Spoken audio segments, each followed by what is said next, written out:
Magandang gabi sa inyo lahat mga kalahing Pilipino. Nandito na naman si kalahing Saban.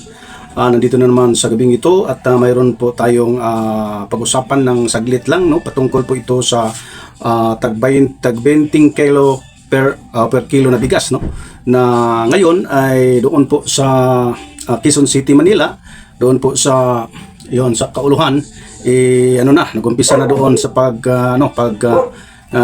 pagbibinta ng 20 per kilong bigas doon po sa Quezon City at sa buong Pilipinas yata ito, no.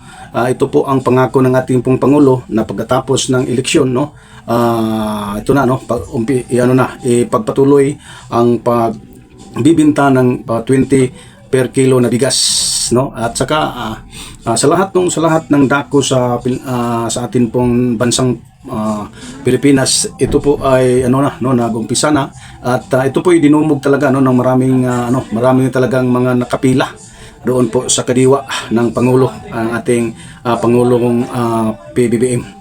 Kaya mga kalahi, tayo po ay magpapasalamat po sa atin pong mahal na Pangulo na bagamat, no, katatapos lang ng halalan or election 2025, kahit anumang nangyari, kung sino man ang nananalo o sa alyansa man o sa kabila, sa oposisyon, hindi niya iniisip, talagang walang galit sa kapwa Pilipino at walang galit sa mamamayang Pilipino. Ito po ay klaseng ugali ng ating mahal na presidente na napakabait talaga, no. Hindi talaga magtatanim ng galit patungkol sa mga oposisyon ka man o hindi, Duterte ka man o loyalist o kakamping ka man.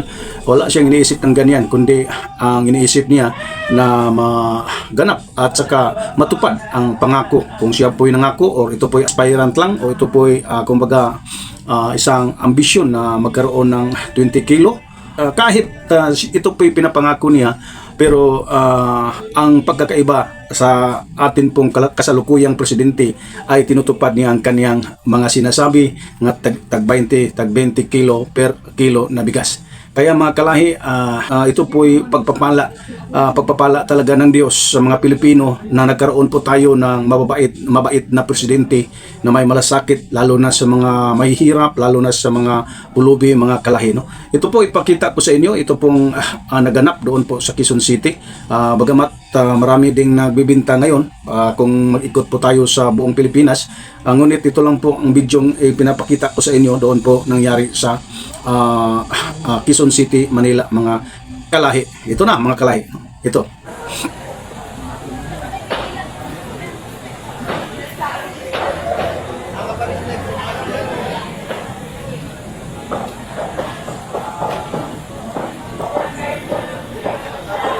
Tingnan niyo mga kalahi, hindi siya, no?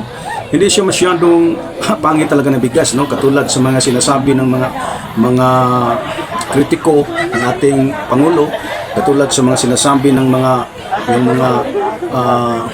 yung mga panglalait, panunuya ng ating gobyerno, yung mga lalo na, no, sa oposisyon, mga kalahi, sinasabi nila hindi daw makakain ng tao, panghayop lang daw, ayaw nilang kumain.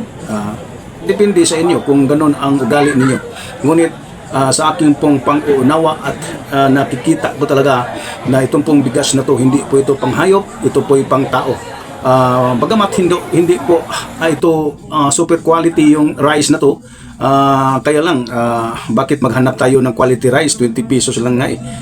Alam naman natin, no, kung quality rice talagang hindi yung tag 20 pesos, no, nasa 60 pesos talaga or 50 plus, no. Kaya ito naman talagang hindi na po ito huli, no, sa kagandahan ng bigas, no. Mas mas mabisa pa ito compare sa mga tayo lang ang nagtatanim, at tayo din ang nag-harvest, at tayo din ang nag-grill. So mas pangit. Kaya ito po maganda at maputi at mabango daw ayon po sa testimonyo ng mga bumibili. Kaya i-appreciate na lang natin mga kalahi ang ginagawa ng ating gobyerno na nangyari talaga ang parang imposible sa iba at imposible sa ating unawain na magkaroon. Ito po ay malaking katanungan or question na mangyayari kaya itong 20 pesos ni PBBM. Pero ngayon nakikita natin na 20 kadiwa ng Pangulo, 20 pesos na bigas. At ang pangako ng ating mahal na presidente hanggang 2028, hanggang pagkatapos ng kanyang termino, pilitin niya, no?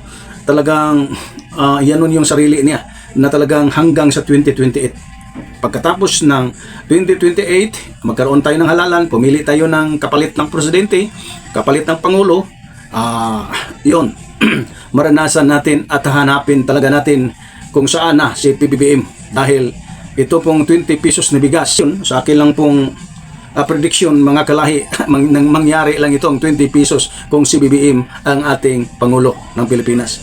Pag mapalitan na siya bilang presidente ng Pilipinas, maranasan naman natin babalik at babalik yata sa presyo. Hindi pa ako sigurado. Iwan ko, no? Tingnan lang natin. No? Tingnan lang natin, mga kalahi. Okay, nandito lang tayo mga kalahi, no? Hindi natin ito lang po yung maiksi lang na video. Pinakita ko lang sa inyo ang naganap doon no sa lahat ng dako sa Pilipinas. Ito po yung ang Kadiwa Center ay nagbibenta ng 20 per kilo na bigas. Kadiwa ng ating Pangulo, mga kalahi. At saka huwag ninyo kalimutan mga kalahi na mag-subscribe, like, and share sa ating pong video. At saka God bless sa inyo lahat. Mabuhay ang bagong Pilipinas.